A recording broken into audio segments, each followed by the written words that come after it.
say anything or no one said anything. You made it just up. went straight but on right to now attack. something was said and there was a reaction. So it is important that we understand that each election period is an opportunity for us to look at the issues that really affect the masses, the issues of governance, those things that are lacking, and what the new people or new person that's coming on board is going to do differently. But unfortunately, this is the terrain where we lose every sense of talking about the things that really matter, and then we go to personal attacks. It's quite unfortunate, but it's really not given at all. It's not. All right. Now, let's move on a bit, talking about the insecurity and the situation we find ourselves here in the country. The Chief of Defense Staff, General Christopher Musa, and the service chiefs got a marching order on Sunday from the Minister of State for Defense, Bello Metawale, to relocate to Sokoto State over the spate of terrorist attacks in the state and the northwest as well. They are to supervise operations from the state and eliminate threats of banditry, kidnapping, and terrorism. Of course, you know that Sokoto State and Zamfara State have been on the news, you know, consistently last week, you know, following the attacks that had happened in that community. And for that of Sokoto State, we saw thousands of villagers, people from that community marching into the forest. You know, more like if the government will not do, if the government will not do something for us, then we have to step up for ourselves. And I did make mention of the fact that that is a very terrible place to be in as a country and as a government, where where people start to take laws into their own hands. Now they see that they no longer have faith in what the government can do for them, no longer have faith in the system, the policies, and the constitution. So they do whatever it is within their power to ensure that, you know, they keep themselves safe. But basically, that is the marching order that they have gotten, and they'll be moving to Sokoto State. Hopefully, they already will be there as of now. And now, as a measure of combating that crime or combating kidnapping and terrorism within the country, the president is set to commission another set of armored personnel carriers. And the spokesperson Olumuyiwa Adejobi made this known, and he said the president is set to commission these vehicles. Now, quite a number of fleets, you know, looked very sophisticated if you have hands on those pictures, but it is said that they will be commissioning that. And you know, in 2023, February 11, 2023, it was reported also that Buhari is set to commission Nigerian police force operational asset equipment, which happens to be the same kind of picture circulating online. Well, I don't think we really did see that, you know, we didn't see that in use, you know, and that same picture circulating again, that the president is set to, you know, commission these vehicles. What is really going on? You know, what is really going on? But these are the stories we have lined up for today on the General Open Banters. If the need arises, we will be rolling out more stories even, but you already know how we do here. The numbers are 090-8766-8888. To make your contributions and your deliberations as regards this story, you can also leave us a message on WhatsApp, voice notes, text messages, WhatsApp messages on 090-9705-44 and 50. Hello, good morning to you. Good morning, my dear sister Martha. I greet you and I greet your colleague in the studio. This is Alamin. Hi, Alamin. Yes, good to have you. On the tweets from the first PR on the planned commissioning of some armored vehicles. I think that is the gap in communication. For those who are residents of Abuja, I don't know if people can confirm. I saw several of armored tanks that were being driven within the Eagle Square. If you go to the first headquarters now, you will see them there. I think what happened is just him posting that video. The fact that he posted an old video, why he posted that video, I can't say, but I can tell you for free that there are armored vehicles that are recently newly purchased, awaiting commissioning, and those that, you know, if you frequent the Eagle Square, you know, the Federal Secretariat Addis and the first headquarters, if you go to the first headquarters as we speak, you see those, you know, brand new armored vehicles that are waiting for the commissioning. I think that is what I will say on it. All right. And then on the marching order given to the defense, I mean those in handling the heads of security agencies. Well, like I always say, Tinubu is southern, I will not bring peace to the north. The president is doing everything that we are talking of. When we are talking of Alamin, there we go again. He's the president of the Federal Republic. Yes, what I'm saying exactly, he's playing his role. That is the kinetic approach, the military intervention. The non-kinetic approach is how can we get the over 20 million Almajiris on our streets in the northern Nigeria back to the classroom. Tinubu will not come and build primary and basic, secondary school for our children. That is the responsibility of the governors. It is these children that grew up to become bandits and Boko Haram. So Tinubu is playing his role by ordering military, intervention. What are the northern leaders doing? Again, in conclusion, Tinubu will not bring peace to us, just as Tinubu will not end the seat at home in the southeast. Just as Tinubu will not end, the communal clashes in my region, the Plateau State and Benue, until we, the people of this area, decide to bring peace to ourselves. That's the point. Thank you so much. All right. Thank you so much, Alan, for that contribution right there. You guys give us a few minutes and let's go on a commercial, a cash out break. When we get back, we'll keep up this conversation. Eagles 102.3 FM, Abuja, here to stay. Please listen to this announcement. Farex Borehole. We are competent. We are committed. We simplify borehole for your borehole survey, for your borehole drilling, or any of your borehole challenges. Call us on 080 3596 5170. 080 3596 5170. You can visit our office at Goshen Plaza, opposite Jabi Motor Park, Abuja. Get the desired clients for your business and service and get your phones buzzing. From the 1st of September to the 31st of December, you can advertise and reach a large audience with the Eagles FM Ember Months package. Advertise on any of our platforms and get a whopping 30% discount. That's right, 30% discount. For more information, please call 080 5919 8658 or 081 5791 7278. The Eagles FM 102.3 FM Ember package is a sure way to getting a wider clientele for your business and service. Eagles 102.3 FM, Abuja, here to stay.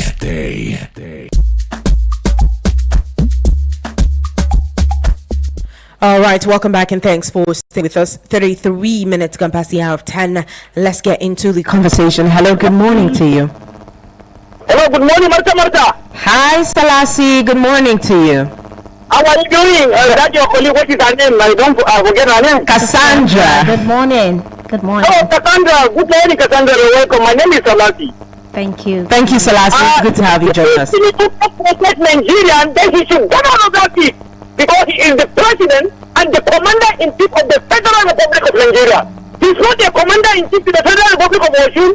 He's not the federal commander. He's not the president and commander-in-chief of the Federal Republic of Lagos. He is the commander-in-chief of the Federal Republic of Nigeria.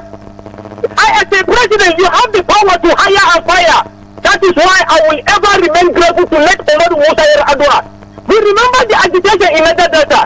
When there was crisis, Obasanjo was in kind of saying fire for fire. But he came and downed the tension in Niger Delta. And there was ultimate peace in Niger Delta. If not because of this day that called this man on his ruling, I think Nigeria would have been the best country in the time of next Oladu Musa Yar'Adua. This is the president that came and reduced the fuel price, and the fuel price stabilized. He continued, he made everything normal. Now we are battling with insecurity. Then you will not come out and say Tinubu can't protect Nigeria, can't protect the north because the forces from the north. Then why did he come to become a president of the Federal Republic of Nigeria? We are talking about insecurity. Did you watch the video of Fuji? You kind of project with Nigeria Ammo Center? The other newspaper reading this morning. This is the Ammo Center we have been talking of celebrating every day. But the terrorists will grab this vehicle and will be showing that you see a terrorist on TikTok, on Facebook and social media, and they can't get the terrorists and get them arrested.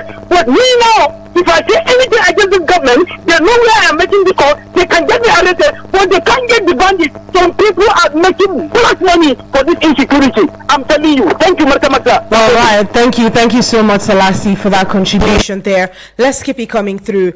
Yes, I do agree that he's the president of the Federal Republic of Nigeria, which means that everything is his concern. But of course, we cannot deny the place of the state governors. They also have a part to play. They have a role, they have a responsibility towards safeguarding the lives and the property of the people of their state. They have a responsibility that they have to live up to. Yes, exactly. What you're saying, I think basically it's just for us to come to a common agreement, looking at the role of collaboration when it has to do with tackling insecurity in Nigeria. I think the first caller was basically trying to say that the governors also have a role to play.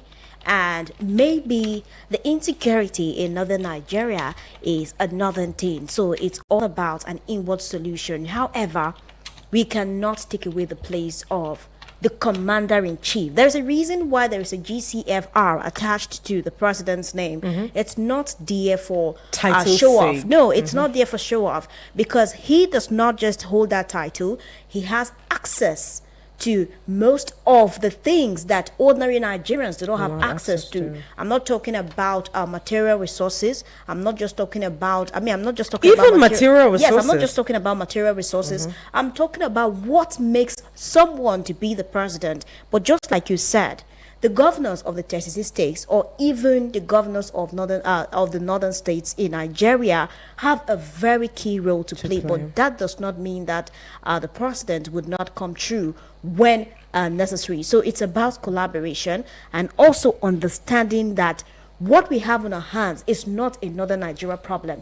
Right now, Nigerian problem. When it is being talked about, no one says, oh, it's you are from this or you are from that. Now everyone is calling for NYC to be scrapped. Oh, we don't want to go to the north, we don't want to serve there. What you see, that the idea that brought about NYC, national unity, defeated completely. Exactly. So when you say that, oh, it's a northern problem, I think it's not entirely true, because we all have something to lose when any part of this country is in discomfort, because the northern Nigeria has a role to play in the unity of Nigeria and prosperity of the country. Southern Nigeria has a role to play. So whatever happens in the north is going to affect the south, same as whatever happens in the south will affect the north, because it's like a parasitic synergy. Yeah, it has synergy. We all work together side by side. So it's not just about the problem of the north. Yes, it has to take the collaboration of northern Nigeria to assist and work hand in hand with the president to solve this problem. But saying that only northern Nigeria, you cannot isolate the president from the entire situation. The GCFR attached to the president's name it's a role that he must live up to. It's a verb. Basically. It's a verb. So it carries an action. And that is what people want to see, because I feel that when the top is really strong, every other part of the body is going to work. And what we are seeing right now, security votes allocated to governors and everything. And no, how they call it, complete account for those monies. Exactly. So as much as the monetary allowance is coming from the federation to tackle all of this, there has to be request for accountability. It's just like a father who gives the children money to go to school.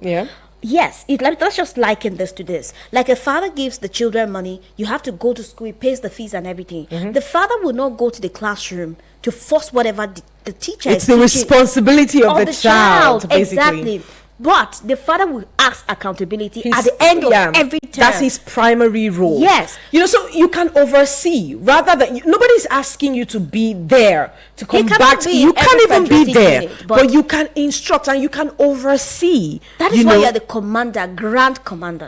Exactly. So James sent us a story talking about how terrorists blocked a major highway in Zamfara and abducted passengers in 2 loaded buses as well. You see, just like you said, it's not unrelated. You can't say it's a north problem, it's an Oshun problem, it's a south problem, because the people who were in those buses, it's possible they were coming from they might even not be northerners at all. So you see, your family resides here, your friends reside there. We're not a country where we say everyone has to reside in their villages. People migrate from one town to another, one village to another in search of greener pastures, and just to keep the country booming, basically. So if we now isolate the problem of the north and say it's the northern problem, the northern people need to know how to solve the problem. I mean, we just might not be making any headways. It's not even a northern problem. Exactly. It's a Nigerian problem. Exactly. Hello, good morning. Sorry, hello? Yes, good morning to you. Yeah, good morning, madam. Comrade, how are you doing today? Yeah, wait. Sorry, the other lady in the studio, what's the name? Cassandra. Good morning, it's Cassandra. Cassandra. Good morning, Cassandra. Good Welcome morning. to the family. Thank you very much. Yeah, this is Comrade Aruna. Right, Comrade. Before I proceed, yes. Anyway, thank you very much, Cassandra, for enlightening those who claim they knows everything. You see, Mata, last week Alamin made such statement on national radio that Mr. President will not come and end insecurity in the north. Today, he also reported made that same careless statement. You should know that President Bola Ahmed Tinubu is the president of all. He is not a president of where he came from alone. He oversees the affair of the country. I think there's a better way he can redirect his speech or his statement. He can tell the Northerners to hold their governors accountable. Not to say, Mr. President, you will not solve the solution of insecurity in the north. Please let him not repeat that statement on radio, because we can write petition against that. All right. You understand? Then that is just a correction I'm giving him. Then after that, issue of the armor card or not armor card. Well, we needed such kind of thing in this country. You understand? Yeah, gotcha. I think we are lacking manpower in fighting the insurgency. Yeah. If we have the equipment to face these bandits and terrorists that are terrorizing our country, see, matter, the truth of the matter, if Nigerians are ready to fight these people, they will do it. My brother is part of the responsibility of Nigerians. There's an organization dedicated. There's a parastatal. There's a whole arm of government dedicated to that. Matter. I was born and brought up in Asawa Barrack. Okay. You understand? And as I'm talking to you, my elder brother is still in the service. He fought Sierra Leone war. Okay. They went there for peacekeeping. They were able to bring peace in Sierra Leone. Why wouldn't they bring peace in their own country? We know people are just cashing out from this what the calamity we are facing today.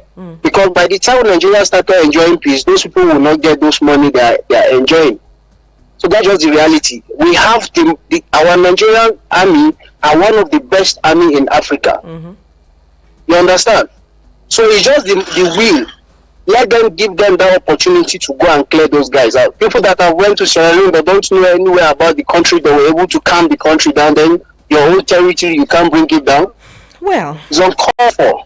Thank you very much. Have a great deliberation. Thank you so much, Comrade, for that contribution right there. And yes, it's a call to action, basically. Let's take this message. It says, good morning, Martha and Cassandra, the media chic. This is James from, I hope it's chic. Chic. Yes, chic. Very good. This is James from Sileja. He says the stench of hypocrisy, bigotry, and sycophancy that oozes from some of our callers is nauseating. They are beginning to sound like a broken record. Martha, are only Northerners the one being kidnapped and killed? Is the insecurity restricted to only one region, or are these attacks only targeted at Northerners? Isn't it even ironic that these same individuals used to claim these insecurity claims were exaggerated and just isolated incidents? Martha, there's a setting military convoy that goes through Suleja daily, in the morning and in the evening. Over 10 military trucks you only see in movies. Guess what? They escort a certain company to and from their site anywhere in Niger State daily. Now, this one also says, I hope you can notice the pattern and reaction of people on my call for northern leaders to end the insecurity. You can see that even Northerners don't want to hold our northern leaders, creating millions of Almajiris every year, accountable, but they want to hold the president accountable. This Owambe hypocrisy is grossly irresponsible. Northern governors, religious leaders, and traditional leaders have major role to play in ending the insecurity in the the north than the president. Nobody is saying that the president isn't the commander-in-chief of Nigeria. What I'm saying is that while the president is doing his bit, northern leaders must also be doing their bit. But today, they are not. That's why the north is in the state it is today. Alamin from Central Area. Yes, I totally agree. Everyone doing his bit. But isolating the president, absolutely not. The very first statement, he has just, everything is about context. He has just contextualized. Put it back in context. Thoughts. Yes. Because he categorically mentioned that the president cannot. That was what he said. That cannot. So I think that now from what he has said, he's obviously trying to call for collaboration. And exactly, even from the first instance, as much as I'm not a reader of minds, I still understood that it's about collaboration. Yes. You cannot do this without the governors. If the role of the governors was not necessary, we would not have the testing states. Exactly. And if the role of the federal capital territory was not, which is presided over by the where the president resides. Okay. For a bit. Hello, good morning to you. Mata, happy new month. Same to you, Paul. Is that you? Yeah, it's Paul. That means it's a K market day, Abby. It's good to have you, Paul. Cassandra, good morning. Good morning. Thank you for joining us today. Mata. You know, one good thing about you people in these trading stations, there's always, if you think you have it all, you go and have another one that will show you that we still have another one. We still have another one coming. So thank you for bringing Cassandra. All right. Thank you so much. Yes. Mata, you see, Alamin, Comrade Alamin. You know, I told you one time that Comrade Alamin is the spokesperson of this federal government. Even though he's a civil servant, and I don't know why he's not contesting for MLC. Even though he doesn't like MLC, but they are fighting for his own right. All right, let's leave Alamin. He's going to enjoy the 70 naira very soon. The one the MLC fought for. All right, Now, the truth of the matter is that when you look at what is happening, there's a one question that I've always been asking. All right. Who said what governors signed in terms of loan? Is it the debt management office? The governor just signed loans, not even putting it for people to understand the collaterals. You remember one time that Nigeria raised eyebrow on, I still remember Amechi, Minister of Transportation that time, when they wanted to statement for this railway. Nigeria spoke out. You know, Nigeria have spoken about the collateral that they said you must sign your sovereignty, the sovereignty of the country. So I'm still looking at this. I see those are the things that are embedded into the agreement that the governors are just signing because they want to get money to their state. Most of the money that have been collected, they are not accounted for.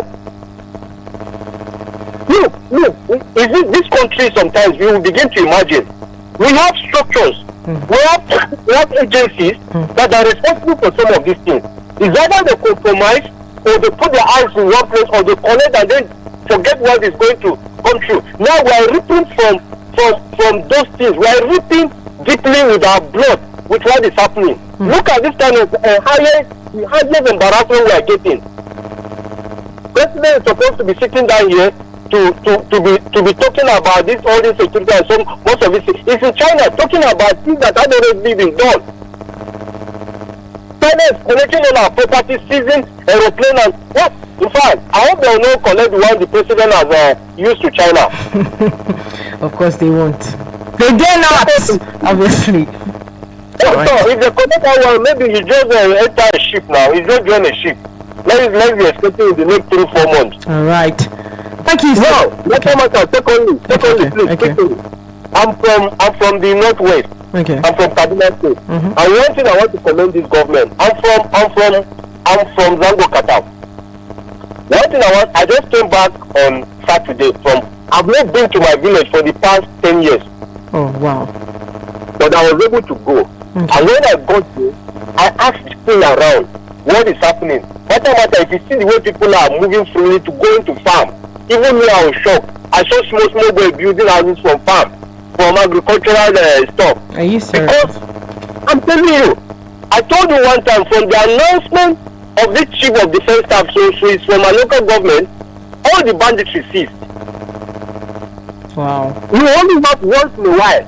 From the day they announce his name, and then the governor, then I don't want to say something about the past governor, which I'm trying to talk about the president.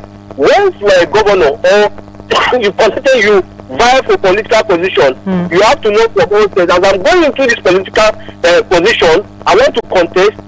Whatever happens, if I win, I'm somebody for all.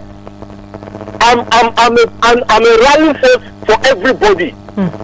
But now, the governor of Kaduna State, if you see the kind of team acquisition centers, people are registering in groups, and small boys are being taught how to do tailoring, carpentry and everything. Right. See a lot of special things. Those are the things we are talking of. If the governor of the Northwest come together and begin to put all these structures on ground, then people will be encouraged to say, okay, fine, these are the things that the governors are doing, and then insecurity will be checkmated. Because another thing that people are talking about is that if I give information about somebody who is doing banditry in my area, he should be punished. All right. I should not give information today, and tomorrow is coming back to take my life.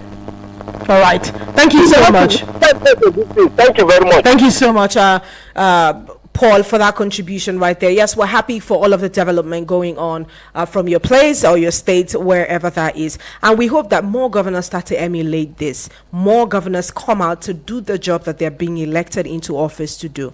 We don't want a situation or a system where you just occupy the position and you don't do the job, that is supposed to be, that is describable to that position. Many times, I've said it here, if people really understand what it means, or the gravity or the severity of the nature of the job that they are vying for, maybe we would not see many people come out to contest for governors, to be governors or presidents, because there's so much work that needs to be done. If you're coming to the office with the mindset that, I have to do this work, it's going to be stress, and nobody likes stress. But in this part of the world, we see people going to office because sadly, there have been no level of thorough accountability from the quarters of the state governors, where they are held accountable. Your people are dying. What have you done? Your state is laid, has become a place for criminals and terrorists. What have you done to address that situation? It's about I think it's about looking inwards now, and that's why when a lot of the state governors came out to say we'll not be able to pay the subsidy and blah blah blah blah blah, all of those complaints there, something has to be done, because every state has its natural resources. We call them the Center for Excellence, we call them, like Benue State, we call them the food basket of the nation. Every state has something that it does that contributes to the overall growth and the economic stability of the nation. Look inwards as a state.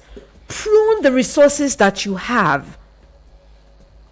I mean, if this is done, I think we're looking at some level of reasonable progress from the quarters of the governors, and people will not be complaining as much as they are right now. In an ideal situation, of course, and that is how it's supposed to be. But just like you've said, the governors are supposed to be accountable. Who holds the governors accountable? Who will hold the president accountable? There are a lot of things that a lot of people that we are not really holding accountable when it comes to governance in Nigeria. We have the system of checks and balance.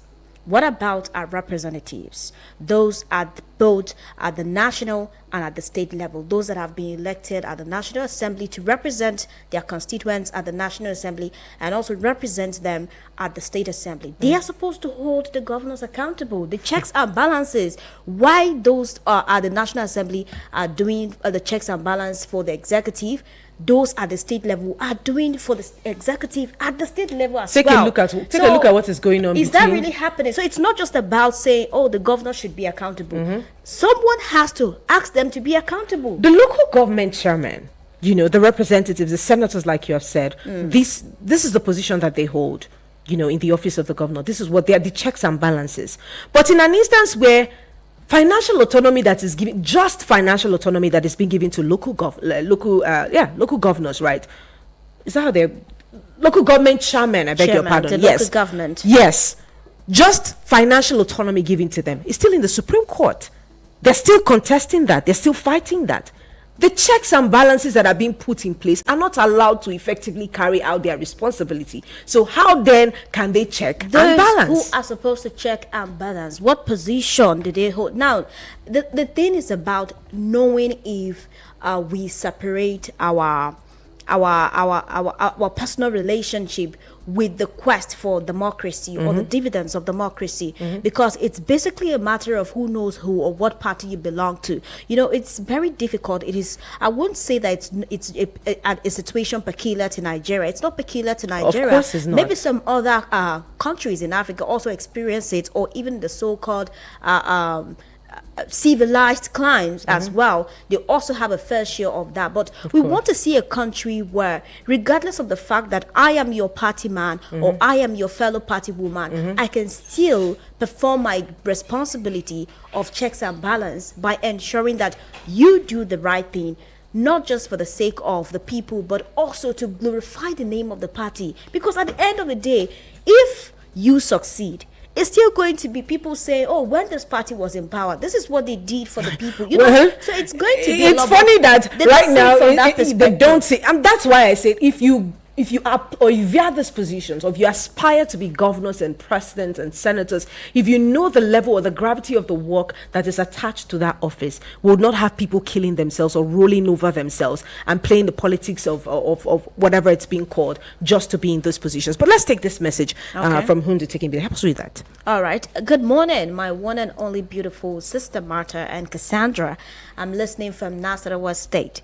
We Nigerians are tired of insecurity and not begging Tinubu anymore. If he likes, let him give us security, which is one of the primary responsibility of the government. I blame former President Jonathan for making electoral reforms, which eventually reformed and got him out of office, giving way to Buhari, who started calling, there are some things I'm really not going to say, but, well, unfortunately, Tinubu promised to continue where Buhari stopped. 2G has been in the news for since Buhari government rather, and the security authorities did nothing about him till date. This is State Kimbi Hundu. Hi, Hundu. Thank you so much for joining us. This one says, good morning, Mathemats. Wow. It is unfortunate that some callers will call to say that it is the responsibility of the northern leaders to fix a security problem. They should not forget to add that it is the responsibility of northern leaders to solve the problem of fuel scarcity and all forms of corruption. In the NNPC, have a nice day. This is Yusuf from Wusetu. I think he's put perspective to that conversation. Everyone doing his own bit to ensure that the security system of the country is being stabilized. Now, this one says that politicians are interested in political offices because of the privileges it comes with and not the responsibility it is taxed with, sadly. So it says, good morning to two of you there. My name is Honorable Edward from Apo. Mr. President, alone cannot finish insecurity's dilemma situation in the north. Does it mean the governors are not paying security allocation? Northern governors should also contribute to these bad insecurity situations. My federal constituency, Sakenra in Benue State, is a no-go area because of insecurity. Thanks. And this one says, is this not why we are clamoring for a new constitution in order to have devolution of powers? I'm Honorable Dan Atai from Apo. Whenever I hear conversations about constitution, have we effectively implemented, have we used this constitution that we have? Have we followed the rules that are being stated, the policies, the reforms that are introduced by the constitution that is amended, the 1999 constitution? Have we effectively utilized this constitution before we look for the constitution or devolution, or how is it called, introducing a new constitution? Well, I think that Nigeria does not really have we might have a policy problem to an extent, but we don't. Our problem is not totally about policies. And as much as some persons would argue that some parts of our constitution are obsolete and need a reform, of course, but I think that there are certain things that are spelled out in that constitution that only need the political will to get them implemented. When it comes to the issue of security or even other dividends of governance in Nigeria, it is clearly spelled out from up down and from down up.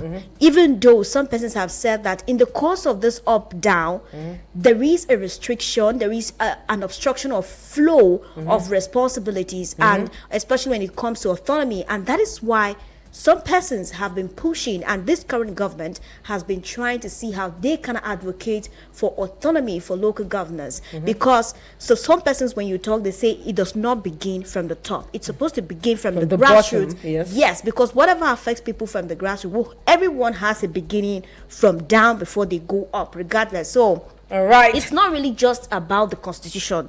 It's about the will, the political will the to attitude, implement, exactly, and the attitude It towards has the to do with- constitution. Exactly. Basically. So as much as we may say that our constitution needs a refurbishment, we still have some parts there that if we have the will, we would definitely have a country that will work for a lot of people and not just for a few. All right. Thank you so much, ladies and gentlemen, for being at the other side. Thank you so much for everyone who contributed as well. Of course, it's a swell time here on the General Open Banters. Of course, it's Martha of the Media Extra Show, and I'm with Cassandra. Yes, and together we have been on the General Open Banters. We see you in the next hour. They were talking mind and body. Oh, we're already in the hour. Well, I'll see you very soon where we're talking mind and body. Keep it locked in. We will be right back. They say